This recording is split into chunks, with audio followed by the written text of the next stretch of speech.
त्याचे स्केच काढलंय ना तो ड्रेस तर मला खूप आवडला मी नक्की विकत घेईन.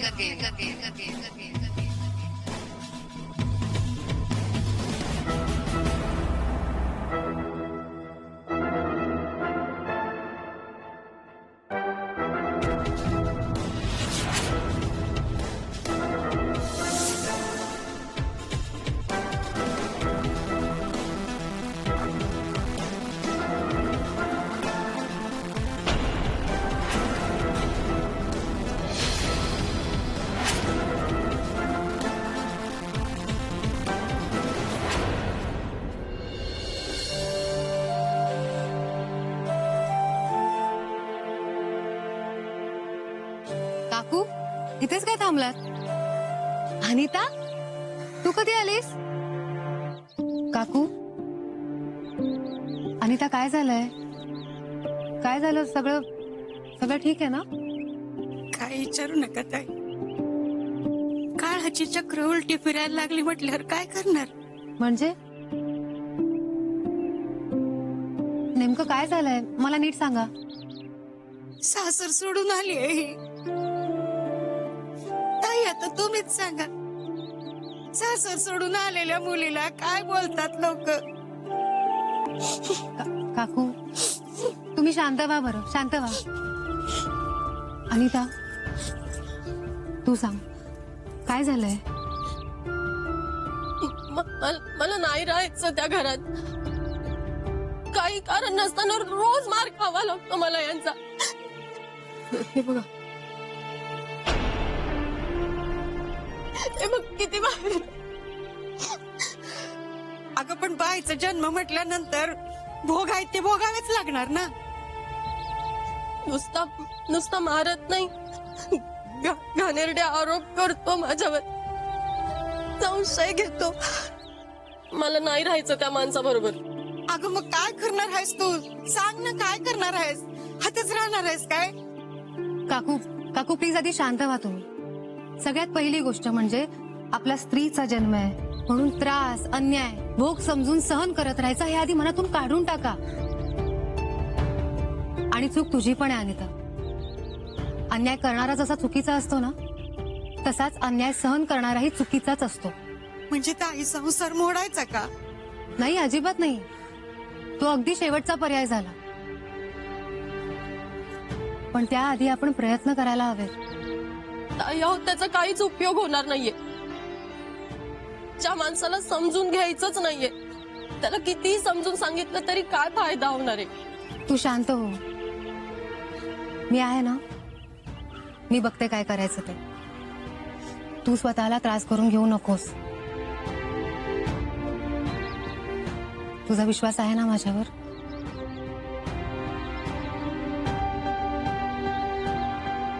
चला तुम्ही दोघी आज चला, मी चहा ठेवते.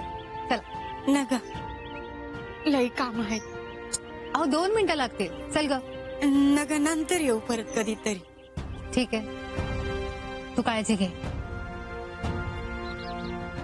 येतो.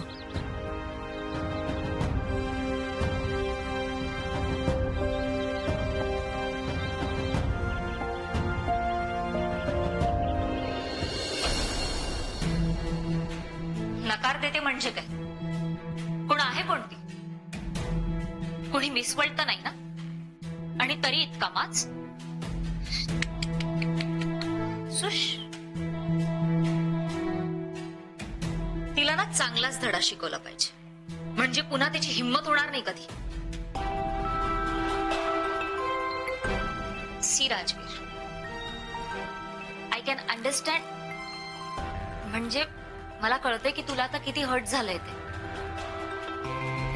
पण अरे असं तू मनाला लावून घेऊ नकोस. जस्ट फॉरगेट हर. हे बघ, उद्या तुला तिच्यापेक्षा चांगली आणि परफेक्ट मॉडेल मी आणून देते. And I am damn sure तुलाही ती नक्की आवडेल. आणि कोणती ऑफिसमध्ये आली होती ती? मनबा. तू तिलाही विसरून जाशील. I bet.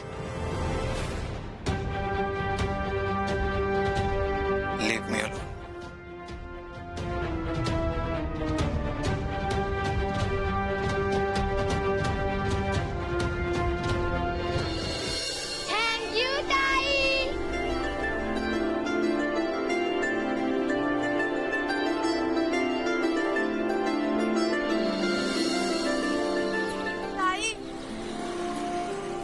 काय झालं?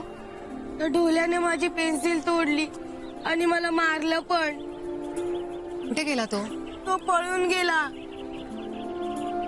तू मला उद्या आठवण कर, आपण त्याला शिक्षा करू, ठीक आहे? रवी, मला सांग, आई कशी आहे? आई बरी आहे. तुम्ही दवाखान्यातून आणल्यापासून ती बरी आहे. काळजी घ्यायची हा आईची. आणि आईला सांग मी विचारलंय म्हणून. हो. सांभाळून घरी जा.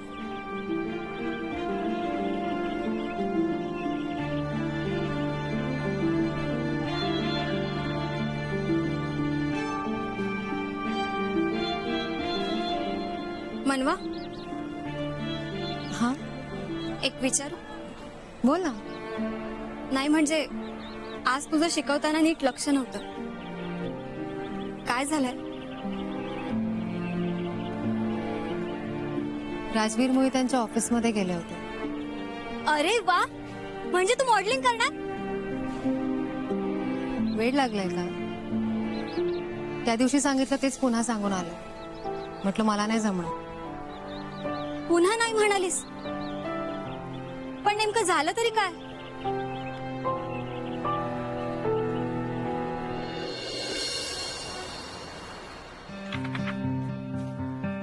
Madam coffee. भास्कर, सरांच्या केबिन मधलं खराब झालेलं स्केच काढायला पाहिजे. हे मी तुम्हाला वेगळं सांगायचं का?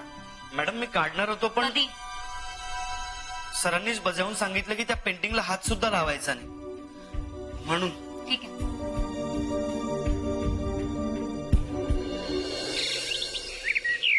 मुळात एवढा आग्रह करायची काय गरज होती?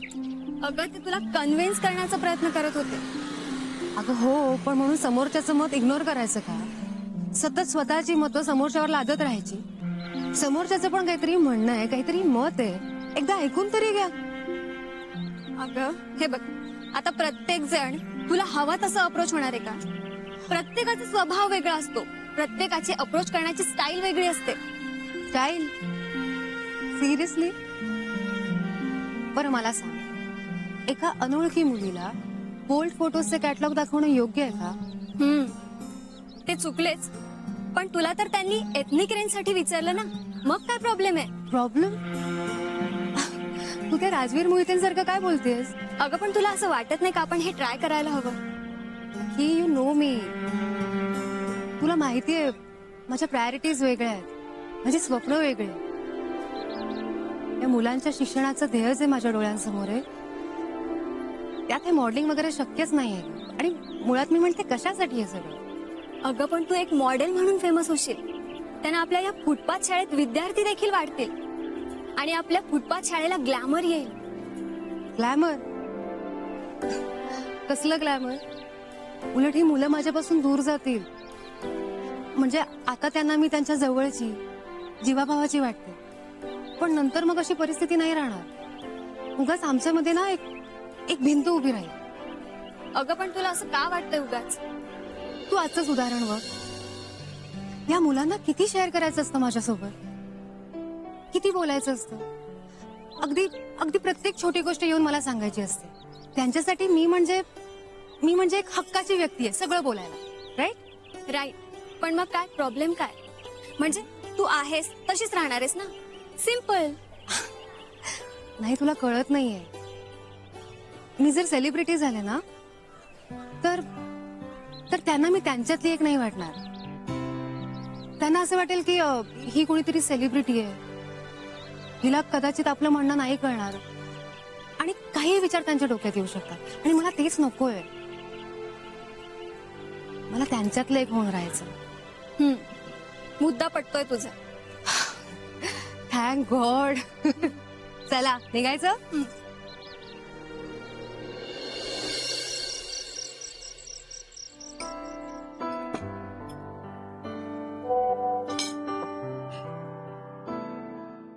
सगळे लेक्चर अटेंड करतोयस ना यश, की कॉलेज बंक करतोयस? नाही दादा, जातोय मी रेग्युलर कॉलेजला. अहो तर आईला विचार ना. काकू हा खरं बोलतोय ना? हो, स्कॉलर आहे तो. दादा मार्क्स बघ ना. गुड.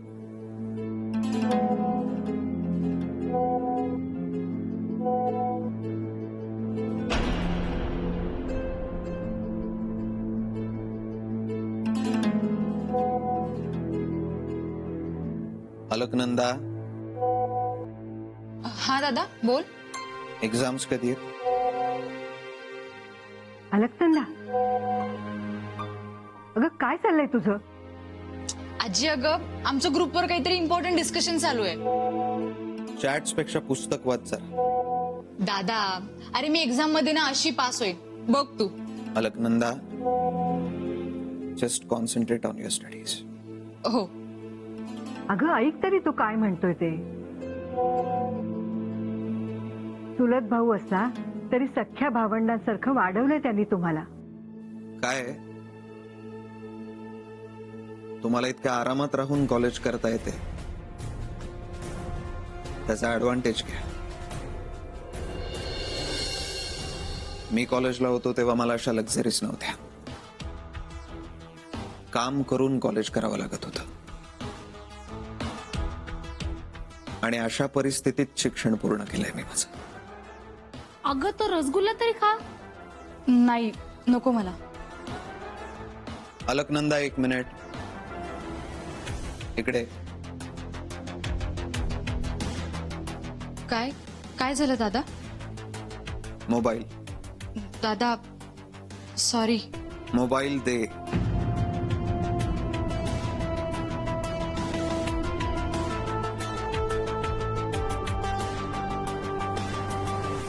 पासवर्ड.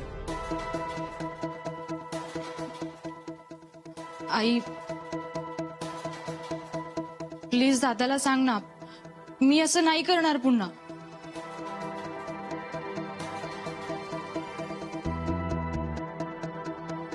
फोर 4050.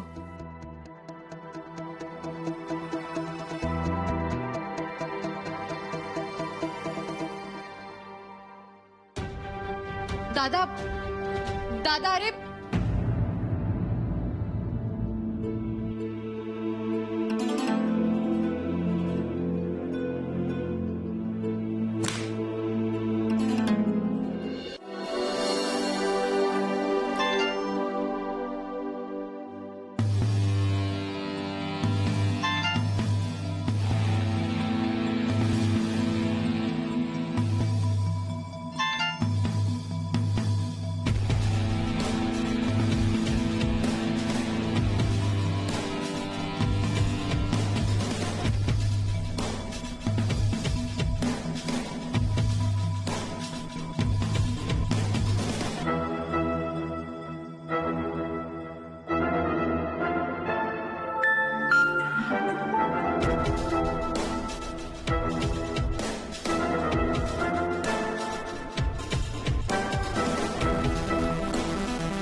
मनवा बेटा.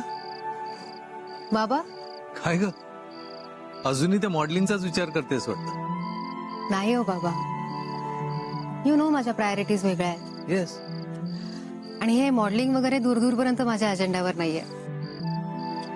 सो ज्या गावी जायचंच नाही ती ट्रेन तरी कशाला पकडा. मग कसला विचार करतेस? तुम्हाला त्या मांजरेकर काकू माहिती आहेत ना? त्यांची मुलगी अनिता, ती खूप अडचणीत आहे हो. मला शंका होतीच. त्या तुला भेटायला आल्या ना तेव्हाच कळलं काहीतरी प्रॉब्लेम असणारच. नेहमीच डोमेस्टिक व्हायलन्स. तिचा नवरा तिच्यावर संशय घेऊन मारहाण करतो तिला. मग काय करायचं ठरवलंयस? तोच तर प्रॉब्लेम आहे. नेमकं काय करू तेच कळत नाहीये. बाबा, मला तुमची मदत हवी आहे. माझी? तुम्हीच काहीतरी सुचवा ना, मी काय करू? I have a plan.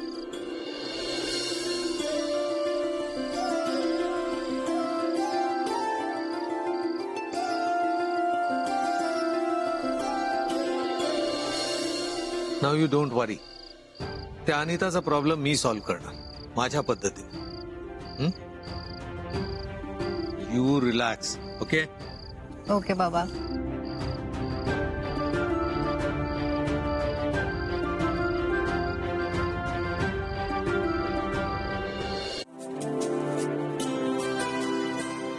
काय मग झाल्या का गप्पा लेकीसोबत? झाल्या. खूप समजूतदार आणि जबाबदार झाली आहे आपली मनू. तिला आपल्याबद्दल जितकं वाटतं ना तितकंच या गावातल्या लोकांबद्दल वाटतं. हो ना, बघता बघता अख्ख्या गावाचा तक्रार निवारण केंद्र होऊन बसली आपली मुलगी. पण खरंच मला सुद्धा ना खूप अभिमान वाटतो आपल्या मनूचा. एवढी लहान असून सुद्धा सगळ्यांच्या नजरेत किती आदर आहे नाही का तिच्याबद्दल. And all credit goes to you madam. मी अगं मी पोस्टिंगच्या निमित्ताने फिरतच होतो आयुष्यभर. मुलांना खऱ्या अर्थाने वाढवलं ते तू. तुझ्या संस्काराचं फळ आहे हे सगळं. पुरे पुरे आता आभाराचं भाषण नका सुरू करू.